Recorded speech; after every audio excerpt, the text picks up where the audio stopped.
Hallo Sonskynland maats, welkom by nog 'n lesie. Hoopelik sien ons mekaar gou weer by die kerk, dit lyk darm bietjie positief, maar voordat ons daar kom het ons gaga nog so 'n paar lesies wat ons dalk aanlyn gaan doen. So vandag se lesie gaan oor as die Here kwaad word. En die gedeelte uit die Bybel kom uit Jeremia 4 vers 5 tot 26. Ek gaan nie die hele gedeelte vir julle lees nie, net hier en daar. Maar voordat ons by die teksie kom, wil ek julle gou 'n bietjie vragie vra. Hoe lyk iemand wat hartseer is? Is daar 'n smile op hulle gesiggies of is daar trane in hulle oë? En hoe voel dit om hartseer te wees? Is dit lekker of is dit sleg?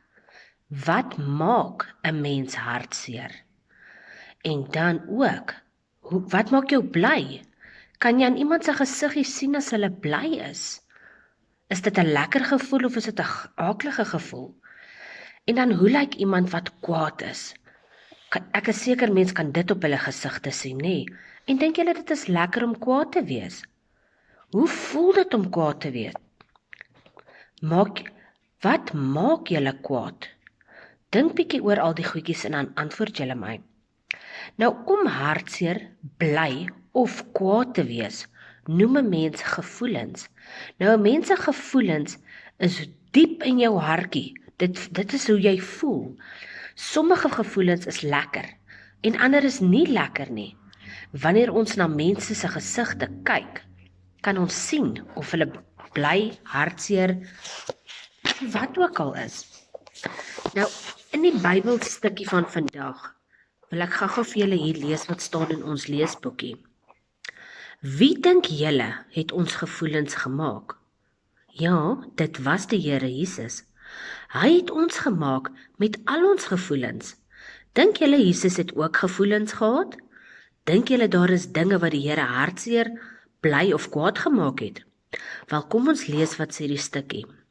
Ek het gekyk en waar vrugtebome gegroei het, was nou 'n woestyn en al die stede in die land was verwoes. Die Here het dit gedoen, want hy is kwaad. Ons lees hier dat die Here stede en vrugtebome verwoes het. Hoekom dink julle was die Here so kwaad dat hy dit gedoen het? Kom ons lees verder. Die Here sê, dit gebeur omdat my volk dwaas is. Hulle ken my nie. Hulle is dom kinders. Hulle is nie verstandig nie. Hulle weet baie goed om sonde te doen. Hulle weet nie hoe om goed te doen nie. Die kinders van die Here het gemaak of hy nie eens bestaan het nie. Hulle het die Here nie as hulle God erken nie. Hulle het gedoen wat verkeerd was. Daarom het die Here so kwaad geword vir hulle. Die Here wou hê sy kinders moes weer na hom toe draai en op hom vertrou. Dit is hoekom hy hulle bome en hulle huise vernietig het. Hulle het net aan hulle self en hulle lewe gedink en glad nie meer aan die Here nie. Die Here moes hulle weer na hom toe terugbring. Nou wil ek vir julle vra, as julle 'n pakkie kaarte by die huis het, vat bietjie 'n boksie kaarte, dan probeer jy 'n huisie bou. Nou ek is seker julle het dit al probeer. Bou bietjie 'n huisie so hoog as wat jy kan en dan blaas jy op die huisie. Kyk of hy bly staan en of hy omval. Meeste van die tyd val daai kaartehuisie om, nê? Maar as 'n mens 'n stewiger boksie het en jy draai hom mooi laat die kaarte kan inpas, dan is die kans goed dat hy die kaarte wat boontoe en hoër opgebou is, stewiger gaan vashou. Nou dit is hoe die dinge van die Here werk.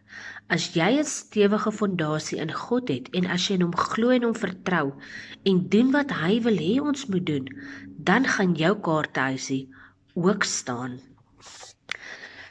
Nou gaan ek vir julle bid en dan sal ek vir julle weer op die WhatsApp groepie julle prentjies stuur wat julle gaan inkleer.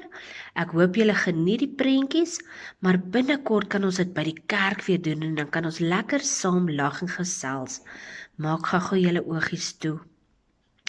Dankie Jesus dat U vir my sorg en vir my gee wat ek nodig het.